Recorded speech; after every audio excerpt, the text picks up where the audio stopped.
The idea behind the elephant. Well, when you're counting in seconds, you typically count one elephant, two elephants. And I don't know about you, but before I knew anything about intentional lifting and slowing movements down, I used to rush through exercises and reps. And I remember when my coach got me doing 5 seconds, 8 seconds, 3, 3, 2, 1, there's all this tempo stuff. And tempo is probably one of the most valuable tools. And as much as people are poo-pooing that, well, it doesn't matter, there are a lot of things that don't matter long-term or don't really serve a place when you're an advanced trainer. But there are so many things that can be used as tools earlier on in your journey, and tempo is one of them. But regardless, there is an aspect of counting in elephants that helps you remember to slow down some movements, and especially when you want to intensely focus on particular parts, like really using your glutes to pull you up when you do an RDL, when you're finding it difficult to get a Bulgarian split squat right. All of these exercises, instead of avoiding them because you suck at them or you can't do them, you slow them down, you spend more time in those ranges of motion, you get comfortable to them and comfortable with them, and you count in elephants so that you're standardizing your reps. That's actually really important.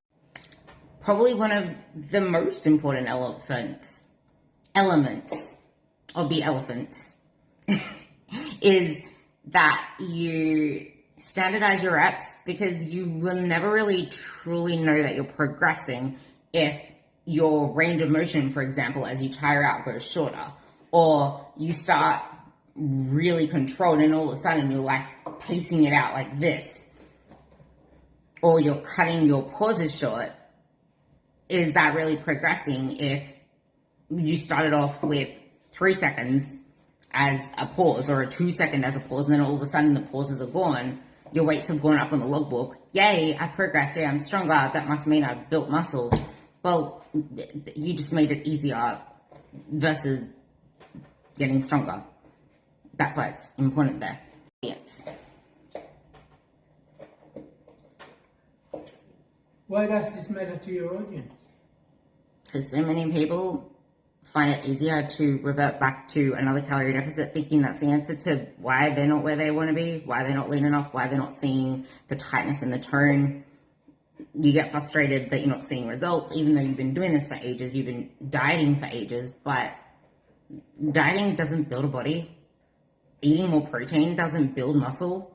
Eating more food doesn't build muscle. Training builds muscle, and muscle is what you need to look lean, toned, and defined. And if you're not getting stronger, you're not building muscle either.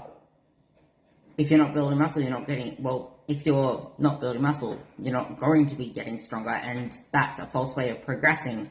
And if you've never put in the time to learn those foundations to get really good at the movements, then you can't expect your body to just grow muscle out of thin air. And elephants, not elephants, help you stay intentional with your movements so that you put the tension where it counts. And the amount of elephants depends as you go. Okay. Kind of